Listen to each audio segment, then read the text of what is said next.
ఇవన్నీ కూడా ప్రజాస్వామిక స్ఫూర్తితో పనిచేయాలన్న ఆలోచన అంతే తప్ప ఎవరి దగ్గరనో వంగిపోవడమో ఎవరి దగ్గరనో లొంగిపోవడానికి ప్రయత్నం చేయలేదు అధ్యక్ష. ఇన్ని ప్రయత్నాలు చేసినా కేంద్ర ప్రభుత్వం మన పట్ల వివక్ష చూపించింది. ఇది వివక్షనే కాదు, కక్షాపూరితమైన చర్య అని చెప్పి నిర్ద్విధంగా సభ ఖండించాలి అని చెప్పి ఈరోజు ప్రత్యేకంగా రోజు మొత్తం ఈ సభలో చర్చ పెట్టి ప్రతి సభ్యుడికి అవకాశం ఇచ్చి మీ అభిప్రాయాలు చెప్పండి, నిక్కచ్చిగా మీరు చెప్పే అభిప్రాయాన్ని కేంద్ర ప్రభుత్వానికి తెలియజెప్తామని చెప్పి ఈరోజు ఈ సభలో చర్చకు తీసుకున్నాం అధ్యక్ష. కానీ జరుగుతున్న పరిణామాలు మీరు చూసారు కదా అధ్యక్ష. అసలు విషయాన్ని పక్కదోవ పట్టించి ఇక్కడున్న ప్రభుత్వాన్ని దోషిగా నిలబెట్టాలని, నరేంద్ర మోడీని కాపాడాలని, లేదా నరేంద్ర మోడీ గారి పార్టీలో మేము ఉన్నాం కాబట్టి ఆ పార్టీని సమర్థించాలని ఇట్లా వివిధ రకాలుగా ఈరోజు ఇక్కడ చర్చ జరుగుతున్నది అధ్యక్ష. అయినా అధ్యక్ష కొంతమంది పదే త్యాగాలు చేసిన పదవులు తెలంగాణ కోసం అంటున్నారు అధ్యక్ష. ఎమ్మెల్యే కాకముందే ఆ వ్యక్తులను మంత్రులను చేసింది కాంగ్రెస్ పార్టీ అన్న సంగతి ఆ వ్యక్తి మర్చిపోతే తెలంగాణ సమాజం మర్చిపోదు అధ్యక్ష.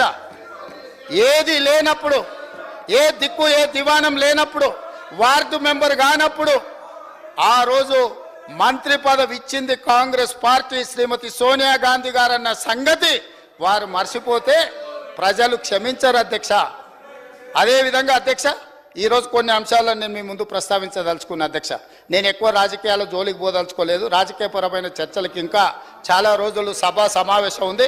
అవసరమైనప్పుడు తమరి అనుమతి తీసుకొని తప్పకుండా అన్ని విషయాలు అన్ని వివరాలు ఈ సభ ద్వారా తెలంగాణ ప్రజలకు నేను చెప్తాను అధ్యక్ష. 2-3 ప్రధానమైన అంశాలను నేను ఈరోజు ప్రస్తావించదలుచుకున్నది అధ్యక్ష.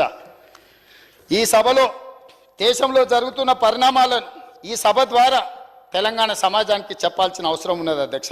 ఎందుకు అనంటే మనం ఈ సభలో ఇక్కడ జరుగుతున్న పరిణామాలను నిశ్చితంగా గమనిస్తున్నారు. కేంద్ర ప్రభుత్వం పట్ల మన వైఖరి ఏంది, కేంద్ర ప్రభుత్వానికి మన పట్ల ఉన్న వైఖరి ఏంది అనేది కూడా ఈరోజు తెలంగాణ సమాజానికి చెప్పాలి అధ్యక్ష. అందుకే అధ్యక్ష ఈరోజు దేశంలో ₹1 తెలంగాణ రాష్ట్రం ₹1 కేంద్ర ప్రభుత్వానికి పన్నుల రూపంలో చెల్లిస్తే తెలంగాణ రాష్ట్రానికి తిరిగి కేంద్ర ప్రభుత్వం ఇస్తున్నది 47 పైసలు అధ్యక్ష.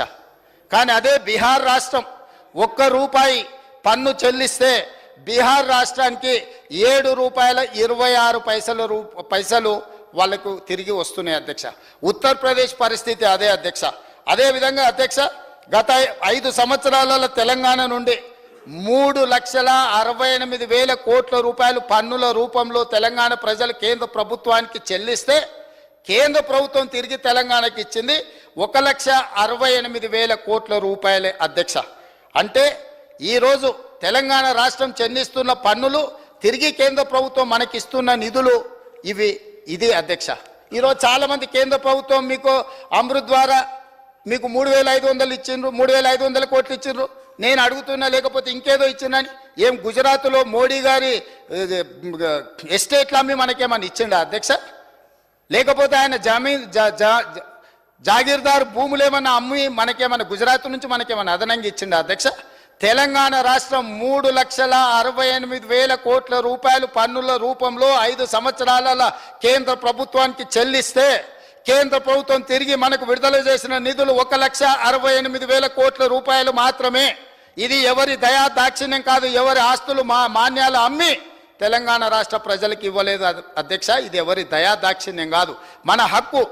మన హక్కులు మనకి ఇవ్వకపోవడం వల్ల చట్టం రూపంలో పార్లమెంట్లో చేసిన శాసనాలను ఉల్లంఘించడం వల్ల ఇవాళ ఈ అంశం మీద ఇవాళ చర్చించాల్సిన పరిస్థితి వచ్చింది అధ్యక్ష. అదేవిధంగా అధ్యక్ష ఈరోజు నేను ఇంకొక మాట చెప్పదలుచుకున్నాను అధ్యక్ష. ఎట్లా అంటే 5 దక్షిణాది రాష్ట్రాలు చెల్లిస్తున్న పన్నులెంత, తిరిగి 5 దక్షిణాది రాష్ట్రాలకు కేంద్ర ప్రభుత్వం ఇస్తున్నది ఎంత, ఒక్క ఉత్తరప్రదేశ్కి ఇస్తున్నది ఎంత అనేది కూడా ఇవాళ చర్చించాల్సిన అవసరం ఉన్నది అధ్యక్ష. 5 దక్షిణాది రాష్ట్రాలు 5 తెలంగాణ, ఆంధ్రప్రదేశ్, కర్ణాటక, కేరళ, తమిళనాడు ఈ 5 రాష్ట్రాల నుండి GST పన్ను వసూళ్లు ₹22,26,000 కోట్ల అధ్యక్ష. ఏమైంది ఆంధ్రప్రదేశ్కి? బాగానే ఉంది. సో ఈరోజు ఈ 5 రాష్ట్రాలు కలిసి పన్నుల రూపంలో చెల్లించింది ₹22,26,000 కోట్ల అధ్యక్ష. కానీ తిరిగి ఈ 5 రాష్ట్రాల కేంద్ర ప్రభుత్వం ఎంత ఇచ్చిందంటే 6,42,000 కోట్ల రూపాయలు మాత్రమే.